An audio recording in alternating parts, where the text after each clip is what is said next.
Hello everyone, आप सभी का बहुत बहुत स्वागत है। आज हमारा हिंदी का प्रैक्टिस सेट 13 है। अभी तक हमने 12 प्रैक्टिस सेट सॉल्व कर लिए हैं और आपके बीच में हिंदी की मैराथन क्लास चली थी। हिंदी साहित्य की मैराथन 2 पार्ट्स में थी। जिन साथियों ने हिंदी साहित्य की मैराथन क्लास नहीं अटेंड की है वो लोग अवश्य अटेंड करें। और आप शुरू करते हैं आज का प्रैक्टिस सेट। चलिए स्टार्ट करते हैं। प्राथमिक स्तर पर शिक्षा का माध्यम होना चाहिए, हिंदी होना चाहिए, अंग्रेजी होना चाहिए, उर्दू होना चाहिए या बच्चे की मातृभाषा होना चाहिए। तो प्राथमिक स्तर पर आप पढ़ाएंगे तो बच्चे की शिक्षा का माध्यम क्या रखेंगे? डायरेक्ट हिंदी, अंग्रेजी, उर्दू या बच्चे की मातृभाषा? तो हम सर्वप्रथम किस पर फोकस करेंगे? बच्चे की मातृभाषा पर। तो उसकी शिक्षा का जो माध्यम होगा उसकी मातृभाषा होगी, उसकी घर की भाषा होगी, उसी से जोड़कर हम उसको आगे सिखाएंगे। तो आपका ऑप्शन डी राइट आंसर है। पहले का आंसर है डी, बच्चे की मातृभाषा होनी चाहिए। ठीक है, चलिए आगे बढ़ते हैं। अगला प्रश्न है आपका, भाषा अर्जन केवल तभी घटित होता है जब। भाषा अर्जन कब होता है? भाषा कब सीखेंगे बच्चे? जब बच्चों को भाषा का परिवेश दिया जाए, बच्चों को व्याकरण के नियम सिखाए जाएं, बच्चों को अनुवाद करने का अभ्यास करवाया जाए या बच्चों को पठन के अवसर दिए जाएं। तो आप लोग अगर भाषा अर्जन कराएंगे तो इसमें सबसे महत्वपूर्ण क्या होगा? प्राथमिक स्तर पर जो हम बच्चे को देंगे, है ना, जिससे उसका भाषा अर्जन हो सके, उसे भाषा का ज्ञान हो सके। तो हम क्या करेंगे? तो आपका राइट आंसर क्या होगा? ए, बी, सी या डी? आप लोग कमेंट बॉक्स में आंसर करते रहा करें साथ के साथ। ए होगा, बी होगा, सी होगा या डी होगा, है ना। तो ए आपका राइट आंसर है। बच्चों को भाषा का परिवेश दिया जाए। व्याकरण के नियम सीखेंगे क्या? नहीं सीखेंगे। बच्चों को अनुवाद करने का अभ्यास करवाया जाए, अनुवाद कराएंगे तो ये उसका डायरेक्ट अनुवाद तो नहीं कराने लगेंगे भाषा अर्जन में। बच्चों को पठन के अवसर दिए जाए, पढ़ने के अवसर दिए जाए, नहीं। सबसे जो मेन है वो है बच्चों को भाषा का परिवेश दिया जाए, ऐसा माहौल दिया जाए जिससे वो भाषा अर्जित कर सकें, उसके आसपास का परिवेश ऐसा रखा जाए जिससे वो भाषा अर्जित कर सकें। तो आपका राइट आंसर होगा ए। चलिए आगे बढ़ते हैं। ए आए वर्ड क्या कहलाते हैं? नासिक्य, मूर्धन्य, कंठ तालु, कंठोष्ठ। आप लोग इसका आंसर कमेंट बॉक्स में अवश्य दें। ए आए वर्ड क्या कहलाते हैं? जब मैंने वर्णमाला पढ़ाई तो उसमें उच्चारण स्थान भी पढ़ाए थे बहुत अच्छी तरीके से, विस्तार रूप से, सूत्रों के साथ। जिन साथियों ने, हाँ बच्चे नहीं कहेंगे, कुछ बच्चों को, कुछ स्टूडेंट्स को प्रॉब्लम हो रही है बच्चे कहने में, है ना, तो वो ऐसे है कि निकल जाता है मुंह से। ठीक है, वैसे तो बराबर ही हो सकते हैं, कोई लोग बड़े भी हो सकते हैं, तो इस बात को माइंड ना करें। हमारा मतलब यहाँ बस पढ़ने से है ना। ये छोटी मोटी चीज़ों को बात इशू मत बनाया करो कि बच्चे कहा, शादी कहा या क्या कहा। तो हमारा मेन फोकस क्या है? पढ़ाई करना है ना, हमें अपनी एग्जाम की तैयारी करनी है, वो यहाँ से अच्छी तरीके से करके जाएं। ठीक है, चलिए ए आए वर्ड क्या कहलाते हैं? नासिक के हैं, मूर्धन्य है, कंठ तालु, कंठोष्ठ। तो ए आए, ए और आए, ए किससे मिलकर बनता है? आ प्लस ई से। आ प्लस ई से। आ किससे बोला जाता है? कंठ से। इसका सूत्र क्या था? कंठ वाले का अकहु विसर्जनीय नाम कंठा। आ और का वर्ग और हा किससे बोले जाते हैं? कंठ से। ठीक है, ई बोली जाती है आपकी तालु से, इचु यशा नाम तालु। ये वर्णमाला की क्लास में मैंने आपको डिटेल में पढ़ाया है बेटा। जिन साथियों ने क्लास नहीं ली हो वो अवश्य क्लास पढ़े जाकर। तो कंठ और तालु, तो ए और आए अब आप समझ गए होंगे किससे बोला जाएगा? नासिक से, मूर्धन्य से, कंठ तालु से या कंठोष्ठ से। तो ए मिलकर बना है कंठ और तालु से, तो इसका राइट आंसर होगा बेटा कंठ तालु, है ना। राइट आंसर आपका सी होगा, कंठ तालु। ए और आए बोले जाते हैं कंठ तालु से। ऐसे ही ओ और आओ आ जाए तो आप बता लेंगे ओ कैसे मिलकर बना है? आ प्लस ऊ से, चाहे बड़ा ऊ हो या छोटा ऊ हो, तो आपका बना है ओ। ठीक है, और आओ कैसे बना है? आओ आ प्लस ऊ, ओ मिलकर बना है आओ। ठीक, तो ये काय से बोले जाएंगे? आ बोला जाता है आपका कंठ से, ऊ बोला जाता है ओष्ठ से, उपमध्यान्ह नाम ओष्ठ। ओष्ठ से। ऊ किससे बोला जाता है आपका? ओष्ठ से। तो ओ और औ बोले जाएंगे कंठोष्ठ से, ठीक है। मूर्धन्य में ट वर्ग आपका आएगा, नासिका में पंचम वर्ग आते हैं। यमगणनानां नासिका च। चलिए आगे बढ़ते हैं, अगला प्रश्न देखते हैं। अध्यक्ष में कौन सा उपसर्ग है? अधि, अति, अध, प्रति। आप लोग कमेंट बॉक्स में आंसर दें। आप लोगों की तैयारी बहुत अच्छी चल रही होगी, काफी बच्चे बहुत अच्छे कमेंट्स करते हैं, उनके आंसर भी बिल्कुल सही जा रहे हैं।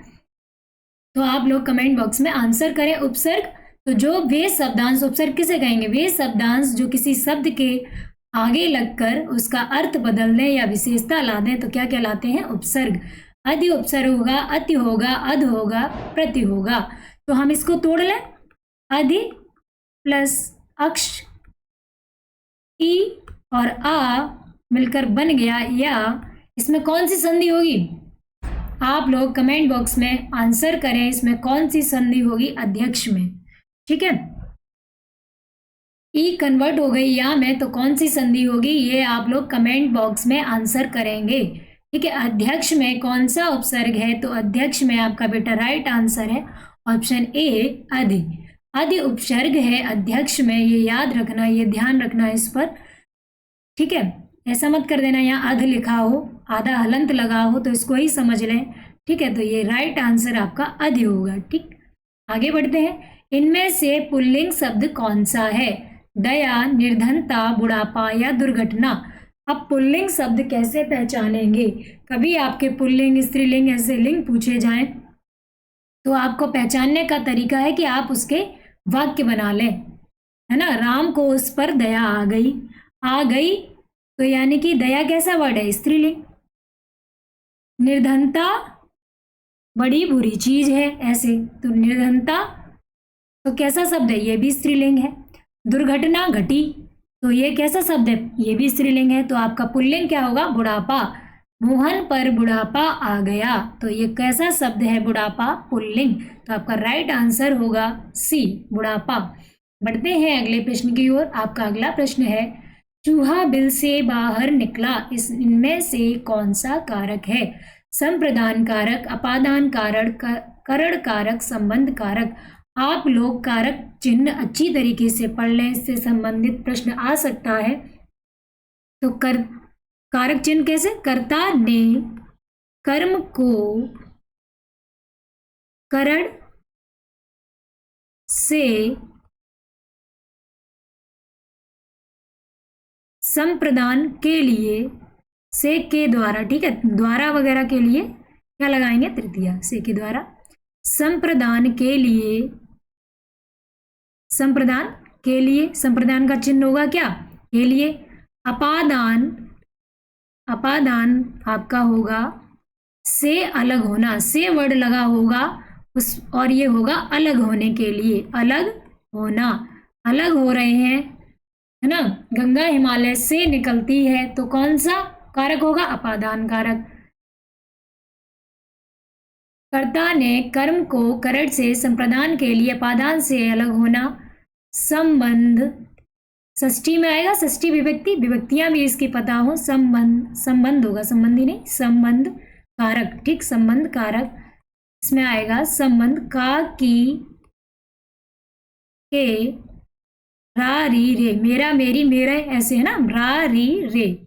संबंध बनाएं, बताएं उसका, उसकी।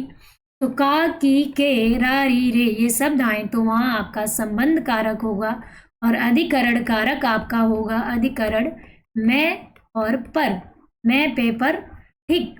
पर शब्द आ जाए, मैं आ जाए तो उसमें अधिकरण कारक होगा। संबंध कारक में का, की, के, रा, री, रे, अपादान से अलग होना, कोई चीज अलग हो रही है किसी से तो वहां अपादान कारक होगा। संप्रदान के लिए, दान वगैरह आदि के लिए संप्रदान का प्रयोग करते हैं। करण से अगर लगा हो द्वारा के लिए, और कर्ता ने कर्म को, कर्म का होगा को, और कर्ता ने, ये चिन्ह है कारक चिन्ह, ये आपको याद होना चाहिए।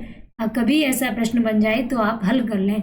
चूहा बिल से बाहर निकलता है, अब से का प्रयोग हुआ अलग होने के लिए।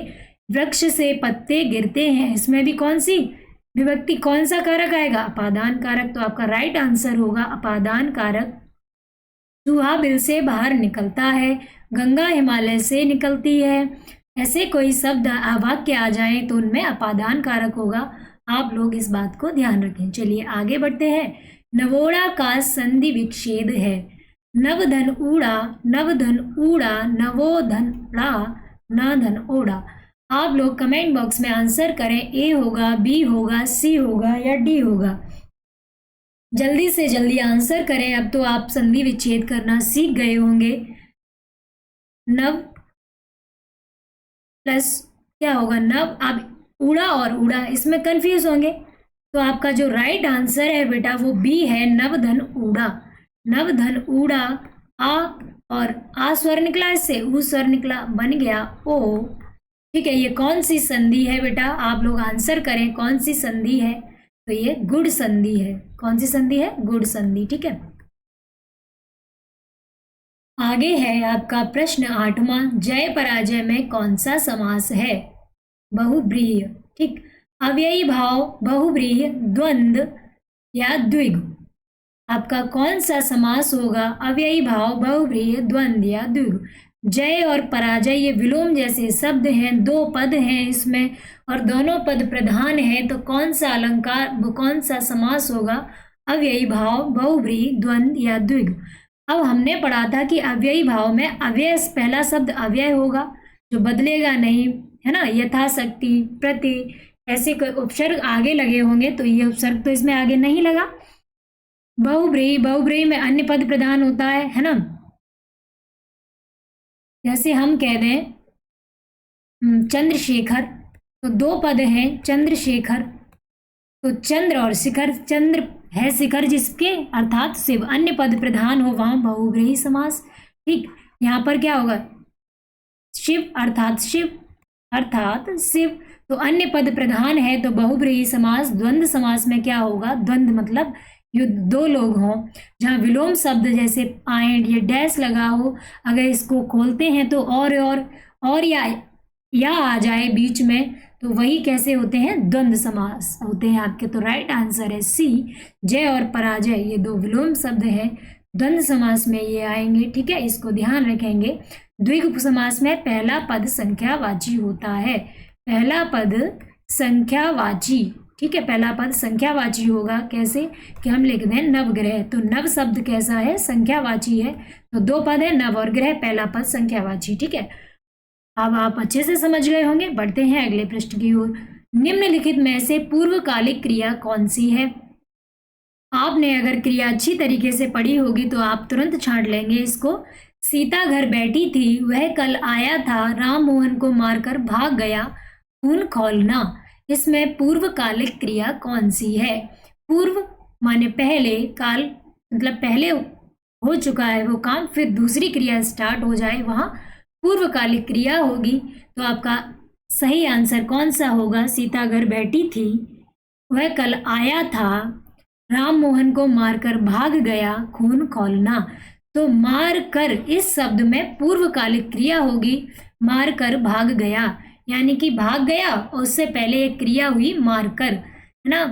तो क्रिया से पहले दूसरी क्रिया हो, यानी क्रिया से पहले कोई क्रिया हो तो वो कैसी होगी, पूर्वकालिक। एक खत्म होकर दूसरा काम स्टार्ट हो जाए तो वहाँ पूर्वकालिक क्रिया होगी। एक क्रिया खत्म होकर दूसरी क्रिया स्टार्ट हो जाए, वहाँ कैसी क्रिया होगी, पूर्वकालिक क्रिया। तो आप लोग ध्यान रखेंगे इसका। तो आपका राइट आंसर है सी। चलिए आगे बढ़ते हैं। आप लोगों के आंसर सही जा रहे होंगे, ये मुझे विश्वास है। आप लोग अगर सही से पढ़ाई कर रहे हैं, अपने टेस्ट की तैयारी अच्छे तरीके से तैयार कर रहे हैं, तो आपके आंसर अवश्य सही जाएंगे। आप ध्यान से सुने, ध्यान से पढ़ें और मेहनत करते रहें, जिससे आपका एग्ज़ाम अच्छे नंबरों से पास हो और आपको जल्दी से जल्दी जॉब मिले। सोहत ओढ़े पीत पट, श्याम सलोने गात, मनहु नीलमन सैल पर, आतप परियो प्रभात। पंक्तियों में कौन सा अलंकार है, रूपक अलंकार है, उपमा अलंकार है, उत्प्रेक्षा या यमक। तो कल ही मैंने अलंकार का एक मैराथन क्लास लिया था, मिली थी कल मैराथन क्लास थी अलंकार की। तो जिन साथियों ने अलंकार की मैराथन क्लास नहीं ली है वो अवश्य ले जाकर, तो आपकी जितनी भी परेशानियां हैं अलंकार से संबंधित वो वहाँ पढ़कर आपके सारे कन्फ्यूज़न अवश्य दूर होंगे। चलिए सोहत ओढ़े पीत पट श्याम सलोने गात मनोह नीलमन सैल पर आतप पर्यो प्रभात। पंक्तियों में कौन सा अलंकार है? रूपक है, उपमा है, उत्प्रेक्षा है, यमक। तो मैंने आपको कुछ वाचक शब्द बताए थे उपमा के, उत्प्रेक्षा के, वो कहीं आपको इसमें मिल जाएं तो आप तुरंत टिक कर लेंगे। अब इसमें वाचक शब्द मिला मन हो, तो आप लोग आंसर करें, रूपक होगा, उपमा होगा, उत्प्रेक्षा होगा या यमक। आप लोग तुरंत आंसर करें बेटा, रूपक होगा, उपमा होगा, उत्प्रेक्षा होगा या यमक होगा। तो मनु मानहु, मनु या मानहु या मानो, मनहु, मानहु, ठीक है। ऐसे शब्द आ जाए, जनु, जानो, जानहु, जानहु, ऐसे शब्द आ जाए, वाचक शब्द ऐसे आ जाए तो कौन सा अलंकार होगा? आपका उत्प्रेक्षा अलंकार होगा। जहां मान लिया जाए, जहां उपमेय में उपमान की संभावना हो, वहां उत्प्रेक्षा अलंकार होता है। इस बात को ध्यान रखेंगे, ठीक है। तो श्याम सोहत ओढ़े पीत पट श्याम सलोने गात, कि पीले वस्त्र श्याम ऐसे पहने हैं जहाँ जैसे मानो नीलमण शैल पर आतप पर्यो प्रभात, कि नीलमणि शैल है, नीलमणि का पर्वत है, उस पर सुबह हो गई, प्रभात हो गया है, सूर्य निकल आया है, ऐसा लग रहा है। श्याम सुंदर पर जो पीले कपड़े हैं इस तरह मानो लग रहे हैं जैसे कि नीलमणि शैल है, नीलमण पर्वत है, उस पर प्रभात हो गया है, सुबह हो गई हो, ठीक है। तो आपका माना जाए वहां पर आपका होगा उत्प्रेक्षा अलंकार। चलिए आगे बढ़ते हैं। उपमा के वाचक शब्द आपको याद हो गए होंगे, सम, सा, सी, से, सदृश्य, है ना, जिसकी तुलना की जाए तो वहां पर क्या होगा? उपमा अलंकार। इसमें रूपक में अभेद आरोप हो जाता है।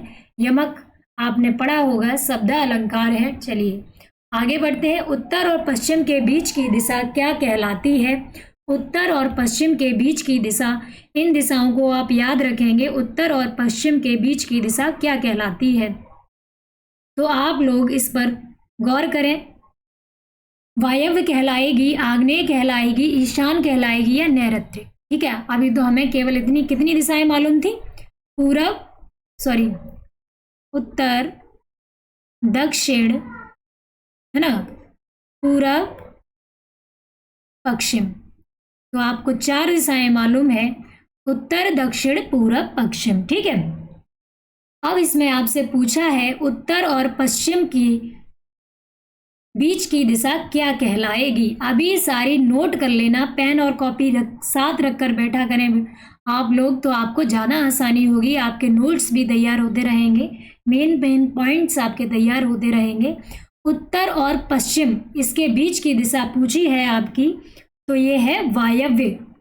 वायव्य कोण कहलाता है, वायव्य दिशा, ठीक है। ऐसे ही दक्षिण और पश्चिम की पूछ ली जाए, इसको बोलते हैं नैऋत्य। ये नोट करते रहें, नैऋत्य कभी कभी एग्जाम में पूछ लिया जाता है। दक्षिण और पश्चिम के बीच की नैऋत्य कहलाएगी, ठीक है। दक्षिण और पूरब के बीच ये कहलाएगी आपका आग्नेय कोण। आग्नेय कोण कहलाएगा, आग्नेय कोण दक्षिण और पूरब के बीच, ठीक। ये पेन चेंज कर लें तो ज़्यादा अच्छे से समझ में आएगा। तो ये नैऋत्य वाली है, ये नैऋत्य, ये आग्नेय है, और आपकी एक रह गई उत्तर और पूरब की, कहलाती है ईशान, ठीक है। ये ईशान कोण, ये याद रखना, ठीक। वायव्य होगी उत्तर और पश्चिम के बीच की दिशा, उत्तर और पूरब के ईशान होगी, पश्चिम और दक्षिण के बीच नैऋत्य है आपकी, ठीक है। दक्षिण पश्चिम के बीच नैऋत्य और उत्तर पश्चिम के बीच आपकी वायव्य, ठीक। इसको ध्यान रखेंगे, नोट भी करते रहेंगे साथ के साथ। कभी ऐसा प्रश्न आए तो तुरंत सॉल्व कर लें। कीर शब्द का क्या अर्थ होगा? कील, तोता, कीड़ा, हाथी। कीर शब्द का क्या अर्थ होगा? तो जो कीर शब्द है वो तोता, तोता का पर्यायवाची है, तोता का समानार्थी है कीर। चलिए आगे बढ़ते हैं अगले प्रश्न की ओर। निंदा का विलोम है स्तुति, संस्तुति, संवेदना, स्तवन। निंदा का विलोम क्या है? निंदा का विलोम क्या होगा बेटा? आप लोग आंसर करें। ए होगा, बी होगा, सी होगा या डी होगा? तो निंदा का जो राइट आंसर है ऑप्शन ए स्तुति। आप लोग साथ के साथ आंसर करते रहें और अपना चेक भी करते रहें, लास्ट में अपना स्कोर लिख लें कि हमने इतने प्रश्न सही किए। प्रैक्टिस सेट का यही मतलब होता है कि आपकी प्रैक्टिस अच्छी हो जाए, एग्जाम में जाने से पहले आप एकदम परफेक्ट बन जाएं। धूसर किसका पर्याय है? अश्व का, मेघ का, गर्दभ का, अजा का। दूसर जो शब्द है किसका पर्याय होगा? अश्व का, घोड़े का होगा, बादल का होगा, गर्दभ मतलब गधा का होगा, या अजा, अजा मीन्स होता है बकरी, की बकरी का होगा। तो जो दूसर शब्द है वो होगा गर्दभ। आपका राइट आंसर है बेटा गर्दभ। चलिए आगे बढ़ते हैं अगले प्रश्न की ओर। आपका 15वां प्रश्न है, उधर गरजी सिंधु लहरियां, कुटिल काल के जालों सी, चली आ रही फेन उगलती, फन फैलाई व्यालों सी। उपयुक्त पंक्ति में कौन सा रस है? विभित्स रस है, अद्भुत रस है, भयानक रस है, या करुण रस है? उपयुक्त पंक्तियों में कौन सा रस है? अब हमने इसको पढ़ा, इसके अर्थ को समझा, तो फिर हम इसको कर लेंगे। अगर हम इसके अर्थ को थोड़ा समझ रहे हैं तो कर लेंगे। उधर गरजी सिंधु लहरियां, कुटिल काल के जालों सी, चली आ रही फैन उगलती, फन फैलाए व्यालों सी। तो इसमें कैसा लग रहा है? कैसा रस आपको पता चल रहा है? तो इसमें जो मतलब भयानकता का बोध हो रहा है हमें कि फेन उगलती, फन फैलाए व्यालों सी, ठीक है, सिंधु लहरियां, कुटिल काल के जालों सी, एकदम लहरें जो आ रही है वो काफी बड़ी हुई आ रही है ना, फन फैलाए व्यालों सी, ठीक। तो इसमें आपका जो राइट आंसर होगा, भय का बोध हो रहा है, कि भय का बोध हो रहा है तो भयानक रस, ठीक, भय स्थायी भाव, तो भयानक रस होगा इसमें। आपका राइट आंसर है ऑप्शन सी भयानक रस। चलिए आगे बढ़ते हैं। नाक पर सुपारी तोड़ना का अर्थ है, ये एक मुहावरा है, नाक पर सुपारी तोड़ना। तो इसका उत्तर क्या होगा? इज्जत उतार देना, घृणा प्रकट करना, बहुत परेशान करना, असंभव कार्य करना। बेटा इसका राइट आंसर क्या होगा? आप लोग कमेंट बॉक्स में आंसर करें। 16 का ए होगा, बी होगा, सी होगा, या डी होगा? आप लोग सभी साथी आंसर करें, ए होगा, बी होगा, सी होगा, या डी होगा? तो नाक पर सुपारी तोड़ना, इज्जत उतार देना, घृणा प्रकट करना, बहुत परेशान करना, असंभव कार्य करना। अगर नाक पर सुपारी तोड़ेंगे, नाक पर रखकर, क्या होगा? परेशान होंगे, तो बहुत परेशान करना, ठीक है। नाक पर सुपारी तोड़ने का अर्थ है बहुत परेशान करना। आपका सी राइट आंसर है। बढ़ते हैं अगले प्रश्न की ओर। बिना विचारे जब काम होगा, कभी न अच्छा परिणाम होगा, इसमें कौन सा अलंकार है? बिना विचारे जब काम होगा, कभी न अच्छा परिणाम होगा। इंद्र वज्रा है, उपेंद्र वज्रा है, मालिनी है, या मदाक्रांता है? तो ये सारे कैसे छंद हैं? वर्डिक छंद है ना। पहला काम हम ये पता कर लें कि मात्रिक छंद है कि वर्डिक छंद है। सारे ऑप्शन वर्डिक छंद के दिए हैं, तो हम वर्ड गिन लें पहले, है ना। वर्ड गिनेंगे तभी हम छाट पाएंगे किसका हमें करना है। तो 1 2 3 4 5 6 7 8 9 10 11। आप लोग छंद तो अच्छी तरीके से समझ गए होंगे, मुझे पूरा विश्वास है। आप लोग आंसर करें। आप लोग छंद समझ में आए थे कि नहीं? छंद की क्लास सभी ने ली है या नहीं ली है? सभी साथी जाकर छंद की क्लास अवश्य लें। जिसने छंद की क्लास नहीं ली है, आपका कोई भी कंफ्यूजन छंद से रिलेटेड होगा वो अवश्य दूर होगा। आपके एग्जाम के पॉइंट ऑफ व्यू से बहुत ही इम्पोर्टेंट है छंद। एक प्रश्न आपका अवश्य आ रहा है छंद से, तो उसको गंवाना नहीं है। यानी सोचो कि अरे बहुत बोरिंग टॉपिक है, कठिन है, तो छोड़ देते, 1 नंबर जाता है। अब एक नंबर करके ऐसे आपके नंबर चले जाएंगे, तो आपको एक भी नंबर नहीं जाने देना है। इतनी अच्छी तैयारी रखनी है आपको अपनी कि कोई भी प्रश्न आ जाए आप तुरंत सॉल्व कर ले, आपको एकदम आसान लगे। हिंदी का पेपर एकदम आसान लगे, आपके फुल नंबर आने चाहिए।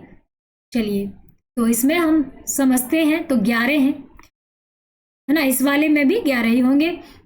तो हमने देखा 11 वर्ड हैं, ठीक है। अब 11 वर्ड है तो कौन सा अलंकार होगा?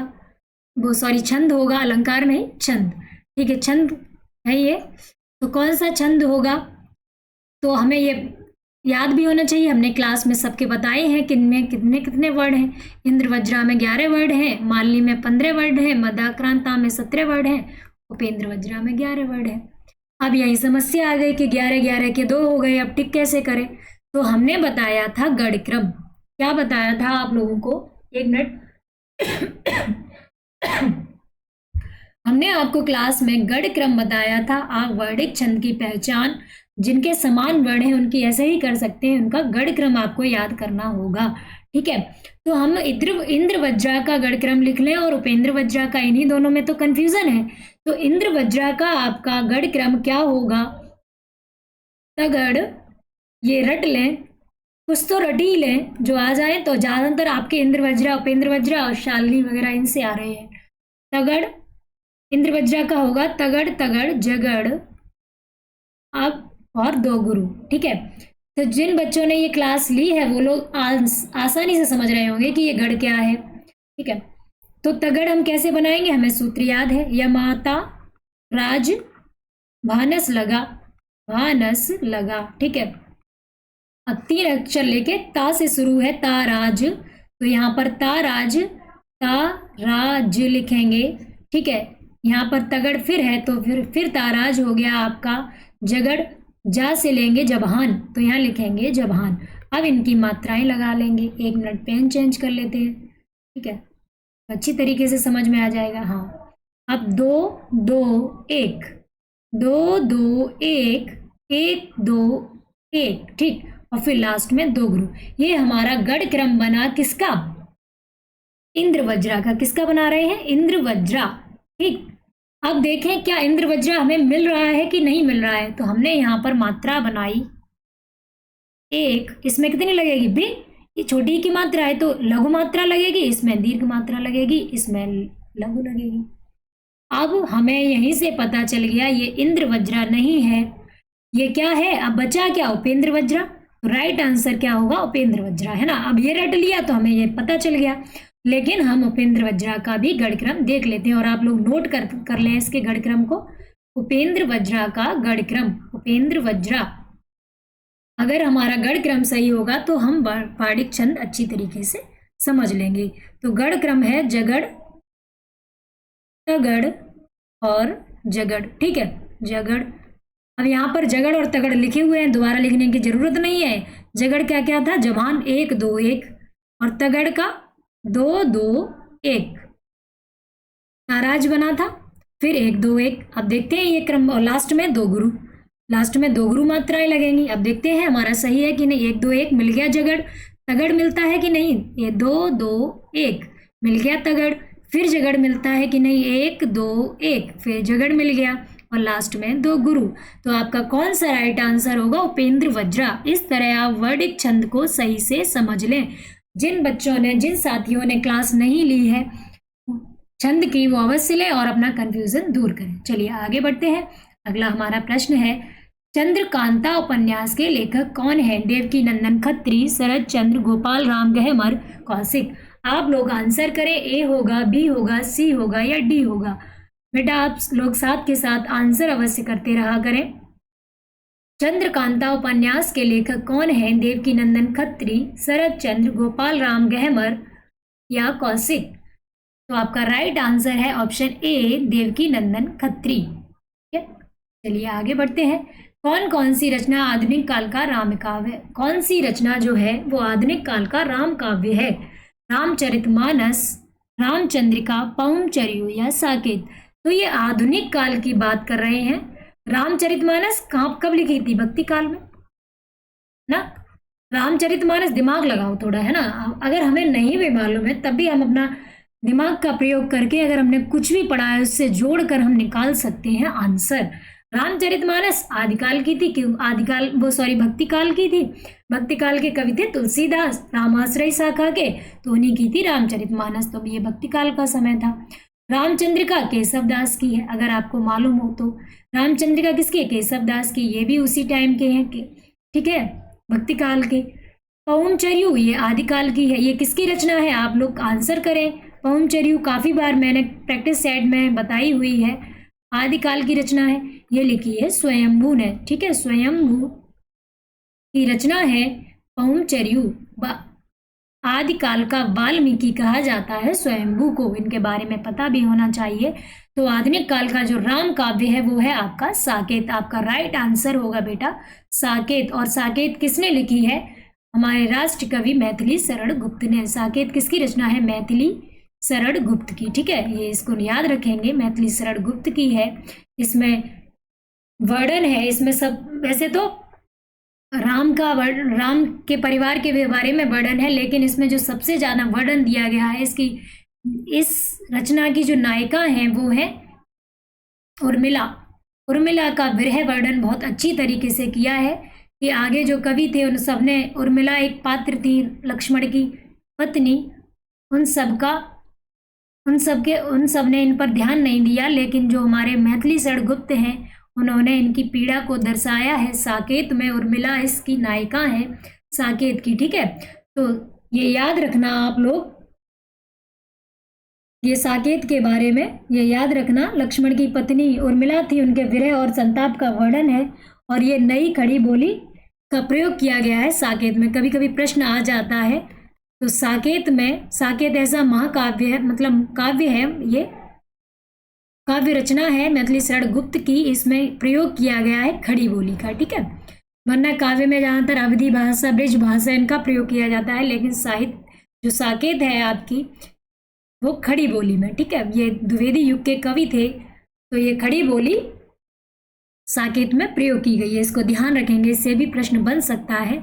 तो हमें सभी डायमेंशन से, मतलब सभी तरीके से हमें सब कुछ पता हो कि एक एक पॉइंट के बारे में, जैसे रामचरितमानस के बारे में हमें बहुत सारा ज्ञान है कि ये तुलसीदास की है, भक्ति काल की है, इसकी जो भाषा थी वो अवधि थी, ये इतना हमें ऐसे समझ में आ जाए। ठीक है, तो सबके बारे में अच्छी तरीके से हमें समझना होगा, इससे हमारे प्रश्न हल होंगे। अगला आपका प्रश्न है, कभी कुछ ऐसी तान सुनाओ जिससे उथल पुथल मच जाए, किसकी पंक्ति है? कभी कुछ ऐसी तान सुनाओ जिससे उथल पुथल मच जाए, किसकी पंक्ति है? इस तरह की पंक्ति भी आपके पेपर में अवश्य आ रही है। ठीक है, तो इसको ध्यान रखेंगे, आपको पंक्तियां जो भी बताई जाए इनको नोट करते रहिए। ये बालकृष्ण शर्मा नवीन ने कही है, राम नरेश त्रिपाठी ने, माखन लाल चतुर्वेदी ने, या सोहन लाल द्विवेदी ने। तो ये पंक्ति है, ये है बालकृष्ण शर्मा नवीन की, ये याद रखेंगे। ऑप्शन ए आपका राइट आंसर है। ये इनकी विप्लव गायन एक कविता है, उससे ली गई है। विप्लव गायन एक कविता है, विप्लव गायन कविता, उससे ये उद्धृत है ये पंक्ति। ठीक है, वो क्रांति गीत है, ये विप्लव गायन क्रांति गीत है। ठीक, क्रांति गीत याद रखेंगे इसको। चलिए आगे बढ़ते हैं।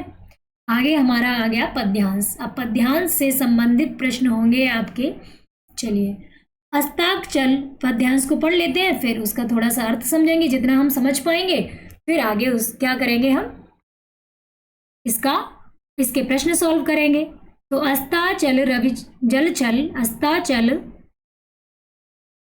रवि जल छल छवि, स्तब्ध विश्व कवि, जीवन उन्मन, मंद पवन बहती सुधरह रह, परमल की कह कथा पुरातन, दूर नदी पर नौका सुंदर, दीखी मृगतर बहती ज्यूसर, वहां स्नेह की प्रतनुदेह की, बिना गेह की बैठी नूतन, ऊपर शोभित मेघ सत्रसित, नीचे अमित नील जल दोलित, ध्यान नयन मन चिंत प्राण धन, किया शेष रव ने कर अर्पण। ठीक है, तो ये कविता है, तो इसका पहले थोड़ा सा हम अर्थ समझेंगे। अस्ताचल रवि यानी कि इसका मतलब होगा डूबता हुआ सूरज। कलर चेंज कर लेते हैं। अस्ताचल रवि डूबता हुआ सूरज, इसका अर्थ क्या होगा? डूबता हुआ सूरज। ठीक है, जल छल छवि डूबते हुए सूरज की जल में छवि, स्तब्ध विश्व कवि कि जैसे ये जो डूबते हुए सूरज की जल में छवि है उसको देखकर जो विश्व कवि है वो स्तब्ध है। जीवन उन्मन है कि जीवन उदास सा हो गया है शायद इस दृश्य के कारण। मंद पवन बहती है, मंद पवन बह रही है सुध रह रह के, और जो मतलब सुध रह रहे यादें पुरानी यादें कर करके। परिमल की कहे कथा पुरातन की, ऐसा लग रहा है कोई पुरानी कथा कह रही हो। दूर नदी पर नौका सुंदर कि दूर नदी पर नौका सुंदर दिखाई दे रही है। ठीक है, मुदीखी मृद तर पर बहती ज्यूसर, और हमें एक सौम्य धारा सी बहती हुई दिखाई दे रही है जैसे। ठीक है, वहाँ स्वर सुनाई दे रहे हैं सुंदर मधुर, ठीक है, संगीत जैसी लग रही है। तो धारा बह रही है वो हमें मधुर स्वर जैसी लग रही है। वहाँ स्नेह की प्रत्युतन देह की, प्रतनु देह की, प्रतनु देह की, प्रतनु माने होता है कमजोर, है ना, कमजोर देह की बैठी, बिना गेह की बैठी नूतन, गेह का अर्थ है घर, तो बिना देह की बैठी गेह की, बिना घर की बैठी नूतन। ऊपर शोभित मेघ सत्रसित, उसके ऊपर क्या सो रहे हैं, आसमानों में बादलों का सफेद छाता, ठीक है। नीचे अमित नील जल दोलित, और नीचे नीला जल हिल रहा है, जैसे हमारे जीवन के उतराव चढ़ाव होते हैं। ध्यान नयन मन चिंत प्राण धन, किया शेष रवि ने कर अर्पण, ठीक है। अंत में सूर्य ने अपने अंतिम किरणों के जैसे किसी को अर्पित कर रहा हो, मानो वह समर्पण कर रहा हो, इस तरह से ही है। तो शेष रवि ने कर अर्पण, अर्पण कर दिया। तो इसमें किसका वर्णन आपको पता चल रहा है कि हमें लग रहा है संध्या का वर्णन कर रहा है, सायकाल का वर्णन कर रहा है। तो चलिए आगे इसके प्रश्नों को देखते हैं। इस कविता का सार्थक शीर्षक हो सकता है, स्तब्ध कवि नहीं होगा, दिवागमन होगा कि नहीं होगा, अस्ताचल रवि, कि रवि अस्ताचल डूब गया है, डूबता हुआ सूर्य, या रवि का अर्पण। तो यहाँ पर अगर सार्थक शीर्षक दोगे तो क्या दोगे, दिवागमन, दिवा माने होता है दिन और गमन माने होता है जाना, दिवागमन दिन, दिवा और गमन। अब याद ध्यान रखेंगे इस बात को, अगर जुड़ा हो दिवागमन तो अर्थ अलग हो जाता है, और इसमें एक डैश लगा हुआ है दिवागमन, ठीक, तो इसका अर्थ अलग है। दिवागमन तो इसका हम दिवस का आगमन कह सकते हैं, दिवागमन कि दिन चला गया, ठीक है। तो साय के समय का, दिन के ढलने का इसमें वर्णन है, तो हम यही कहेंगे दिवागमन हमारा शीर्षक राइट आंसर होगा। यही आपकी बुक में दिया हुआ है राइट आंसर, दिवागमन इसका सार्थक शीर्षक होगा, इसका टाइटल है आपका दिवागमन। चलिए आगे बढ़ते हैं, प्रश्न देखते हैं अगला 22। इस कविता में छायावादी कवि निराला ने, इस कविता में छायावादी कवि निराला ने किसका वर्णन किया, प्रकृति के मनोरम चित्रण का, अस्तगत सूर्य और उसकी प्रतीक्षा में रत संध्या का वर्णन किया, या मादक भावनाओं की अभिव्यक्ति का, या सूर्यास्त के चित्रण किया है। तो आपका राइट आंसर आपको क्या लग रहा है, मैंने इसके अर्थ को समझाया है तो आप तुरंत टिक कर लेंगे कि हमें सूर्यास्त का चित्रण इसमें दिया गया है कि रवि की किरणें उसने अर्पण कर दी हैं। अस्ताचल सूर्य है, डूबता हुआ सूर्य है, तो सूर्यास्त का वर्णन है इसमें, ठीक है। अस्तगत सूर्य उसकी प्रतीक्षा में रत संध्या, तो प्रतीक्षा की तो यहाँ बात नहीं थी, ठीक है। तो आपका जो राइट आंसर होगा सूर्यास्त का चित्रण किया गया है, ऑप्शन डी ये आपका राइट आंसर होगा। चलिए आगे बढ़ते हैं। इस पद्यांश में प्रयोग किया गया शब्द प्रत्यनु अर्थ रखता है, प्रमुदित, क्षीण, मृत या प्रेत। तो प्रत्यनु का अर्थ होगा, प्रत्यनु माने होता है शरीर, प्रत्यनु क्षीण, ठीक है, इसका आंसर आपका राइट आंसर होगा क्षीण। चलिए बढ़ते हैं अगले प्रश्न की ओर। पंडित निराला हिंदी के थे, श्रेष्ठ साहित्यकार थे, छायावाद की बृहत्त्रयी में से एक थे, समाजवादी कवि थे, छायावाद के प्रवर्तक थे। श्रेष्ठ साहित्यकार थे कह सकते हैं, बिल्कुल। समाजवादी कवि थे ये कह भी सकते हैं, नहीं भी। छायावाद के प्रवर्तक थे, छायावाद के प्रवर्तक मैंने आपको हिंदी साहित्य की मैराथन क्लास में बताया है, छायावाद के प्रवर्तक, इसमें आपको कोई संदेह नहीं होना चाहिए। तो जयशंकर प्रसाद छायावाद के प्रवर्तक हैं, ठीक है।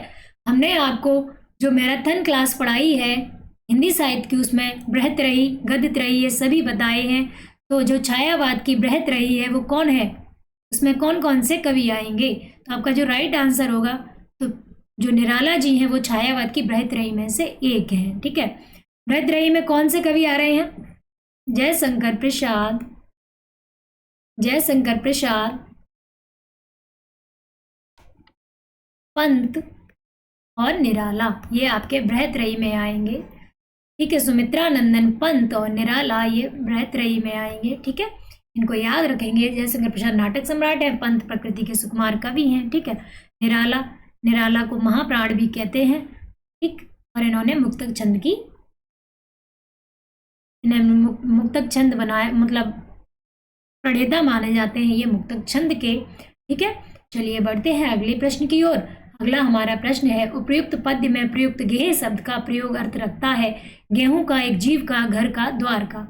एक बार और देख लेते हैं हम उसको पद्यांश को। बिना गेह के बैठी नूतन, बिना गेह के यानी कि बिना घर के, तो इसका अर्थ होगा आपका बिना घर के। आपका जो राइट आंसर है घर, ये आपका राइट आंसर है सी। और आज की क्लास का ये लास्ट प्रश्न था। मिलते हैं अगली क्लास में। आप सभी का बहुत बहुत धन्यवाद। अगर आपको क्लास पसंद आई हो तो लाइक, शेयर एंड सब्सक्राइब अवश्य करें। चलिए।